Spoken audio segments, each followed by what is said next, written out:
r/ask Reddit. What do you remember hating the most being a child? Being talked down to, or people laughing at me when I was telling them something serious. That phrase, "we're not laughing at you, we're laughing with you," but I wasn't ducking laughing at all. False accusations, but when you try to defend yourself you get told to shut up, or even worse, you get punished further.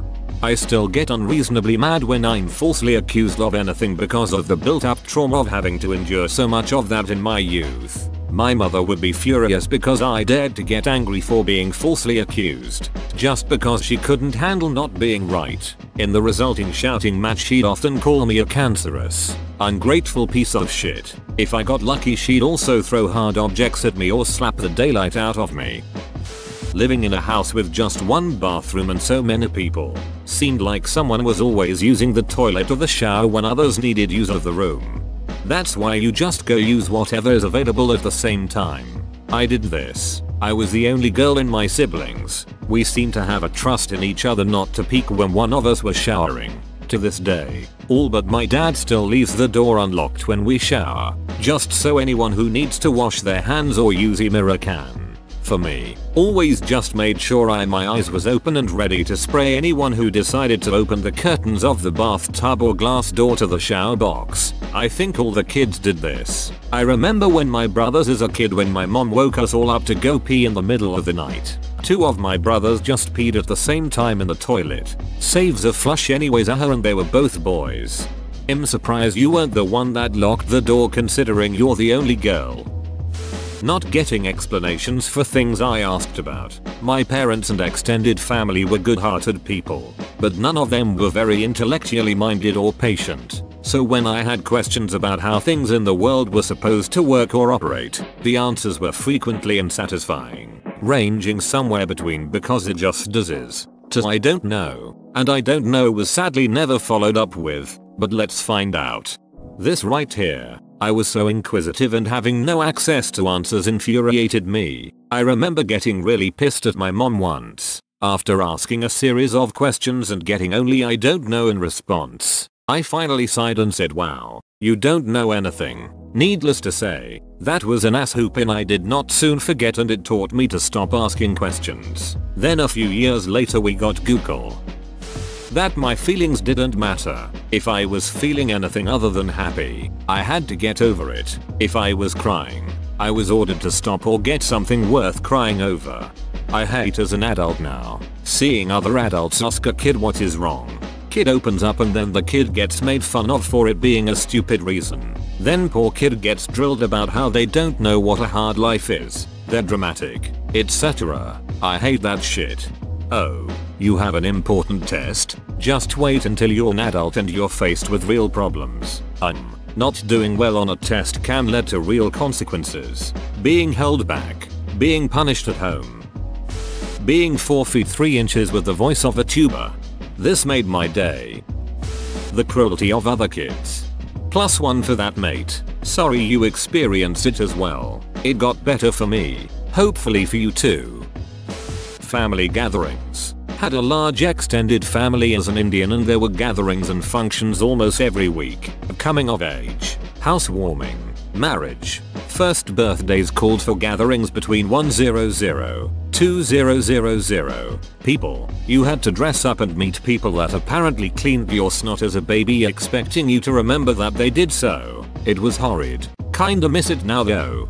Yeah, I miss gatherings too, and it's sad to me to realize that's a time I can never return to. There was something about seeing our house bustling with older people you don't know, all chatting, eating and laughing in small groups throughout. You might not know them and are nervous when they first arrive, but they are family friends so you eventually trust them. Their young kids would be playing with toys and spinning each other with an office chair. Then the older kids would be playing upstairs on the TV because one of them brought a PS1. I never knew it as a kid, but I enjoyed the company of strangers to me. Worst part of it was they started to filter out. The house slowly becomes more quiet and you try looking for a stranger or older kid that was kind to you, but they have already left. My dad stopped doing those gatherings when I was around 12 and I always asked my mom why, but she never gave me a full answer, though I suspect why as an adult now. I still have those vivid memories when I was a kid. people making fun of me, grown up included. What I remember most was some adults not treating me like a human being just because I was a child. I try so hard with my own kids to step back and treat them as fellow humans and not just children. A 4-year-old needs their own space and gets frustrated and gets angry in exactly the same way I do. They just don't have the vocabulary and awareness to express it. My job is to help them express it, validate it and teach them how to deal with it, not just to tell them to stop whining. I was on my pediatrics rotation in medical school and saw a little kiddo having a meltdown in the waiting room. The mom was getting flustered and frustrated. Then one of the PEDS residents was walking the waiting room. He got down on one knee and instead of scolding the child like the mother was, he asked the little kiddo what was wrong. The child said he forgot his favorite toy at home and was afraid something would happen to it, instead of telling the kid that his toy was safe and that he needs to stop crying. The resident asked his mom if anyone was home. The dad was. The resident asked the mom if she could text the dad and ask if the toy was safe. Less than 5 minutes went by when the dad sent a picture with the toy and all was well. The little boy was all sunshine and rainbows after that. All it took was just empathizing with a child and putting yourself in the mindset of a 4-year-old. To us it seems so trivial that he left his toy at home. But to him that toy is his whole world. He has spent thousands of hours with it and probably has a special bond. I can't imagine how it would feel to just have that dismissed by the parent when they tell you to just calm down and be quiet. Being made to eat foods that I couldn't stomach or which were in amounts that were too much for me to handle. You can't leave the table until you finish everything on your plate. I hated wasting food, but I developed clever ways of sneaking unwanted food away and disposing of it without a trace. Thankfully my parents didn't pull the "there are starving people in Africa" routine, because my answer would have been "so give it to them." I second this. I remember vomiting after being made to eat coleslaw by my father, and I still can't stomach it. Also, whenever I would visit my grandmother she insisted I drink a glass of milk with every meal, and she made me sit at the table until I drank it all. I couldn't stand it, and to this day I hate milk, although some milk products are okay. My dad was a drunk with opinions. He would keep me and my brother up till late and scream lectures at us about history or ethics or how much he hated our mom. He would wake me up in the middle of the night and talk at me for hours. If we got an answer on Jeopardy wrong that we should have known. Lecture. Such angry, drunken lectures. He would throw things at us, hit us on the heads to wake us up. I hated it so much. He died of liver failure when I was 17 and 22 years later I can say him dying was the best thing to happen to me.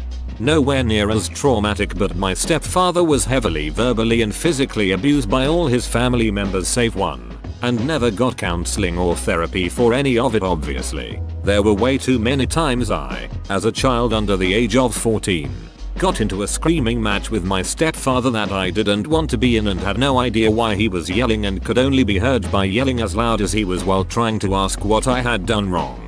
It cooled off a little during my teens because I stuck up for myself a hell of a lot more and learned how not to engage or show emotion so things couldn't escalate. Anyways, it wasn't until after he had to be put into a medically induced coma for at least 3 weeks and had to be resuscitated a couple times, coming out as a completely different person, that we could actually foster a relationship.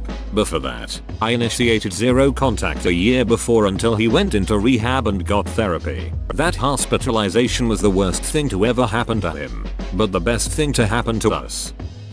Being so sad that I wanted to kill myself, but being too young to know how suicide works. Instead I cried under a tree and begged God to make me dead.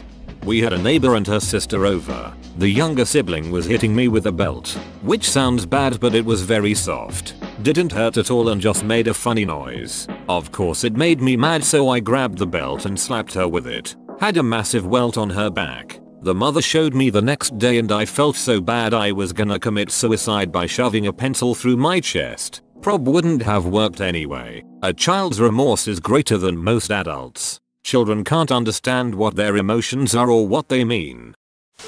Teens specifically grow up and be more independent. Gets a job and saves to eventually move out one day. You need to come home sooner. I don't care if you have a job, I'm still your mother/father.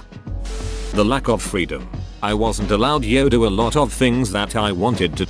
I relate to this. But my lack of freedom wasn't because my parents had a lot of strict rules or anything. It was just that we lived in the middle of butt nowhere and my mom hated driving, so I felt guilty asking her to take me places. Adults not taking me seriously when I'd say I was full needed a we didn't feel well. We don't tell adults they have to eat if they're full or to just hold it if they need the loo. Ducking, yes. Seriously. Why force basic needs? Yes. I peed less than an hour ago, but I need to go again. Shit happens. I drank a full bottle of water. No, I can't finish my plate. I'm full. Well, yeah, I'm going to sleep all afternoon and not sleep tonight. You overfed me. Your problem. My mother stigmatizing me for loving pink, playing the flute, wanting to be a nurse, etc. Going by your username. I assume you are living your best life wearing pink nurse uniforms and playing flute in your spare time. If so, that's lovely. My scrubs are pink, and I play the flute to help put my daughter to sleep. As a young child, my mother forcing me into social situations despite my extreme shyness. She always hated the fact I was shy. As a teen, my grades were never good enough. Even if I had an A, it could always be a higher A. If my grades dropped to a low B, I would be drug tested and she would tell me she was surprised when I came back clean. The beatings when dad was drunk. The beatings when dad was sober. Child abuse is horrible and traumatizing. I hope you guys are better now. Going to bed when other kids are still playing outside. Oh my god, this sucks so much. I would have to eat dinner and go to bed while my friends were still playing video games. At 11 years my bedtime was 7:30. The fact that no one ever liked me unless it was convenient for them. I was nothing but a burden for everyone around me. I was constantly abused emotionally at home and abused emotionally and physically at school. No one cared about me. I don't know if hate is really the right word, but when I was really little, I was terrified of my dad. My earliest memories of him are being woken up in the middle of the night when he got home, smacked around a bit, and sent off to bed again without so much as an explanation. You know what you did, he would say, but of course I didn't. Because why would I ask if I already knew? I put a ton of work into trying to keep him happy and not pissing him off, but it didn't always work. I say hate might be the wrong word because I didn't really know better back then.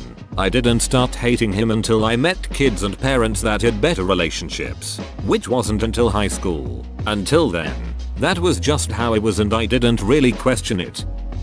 Haircuts. The barber my parents would take me to was a total scumbag. Would always without fail insult me throughout the process, and when they were done he would try and get the other workers involved to make fun of me as well. To this day I hate getting haircuts because of this.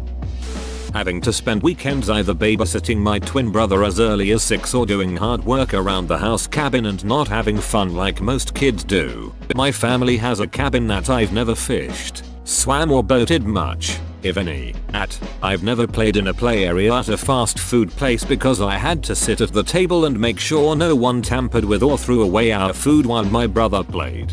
Basically, I spent most of my childhood being the responsible adult and missed out on a lot of kid stuff. Whoa, you made it to the end? You're a ducking beast. I'll cut you a deal. Smash like and subscribe for more curated content, bruh. It's free and that's a great price.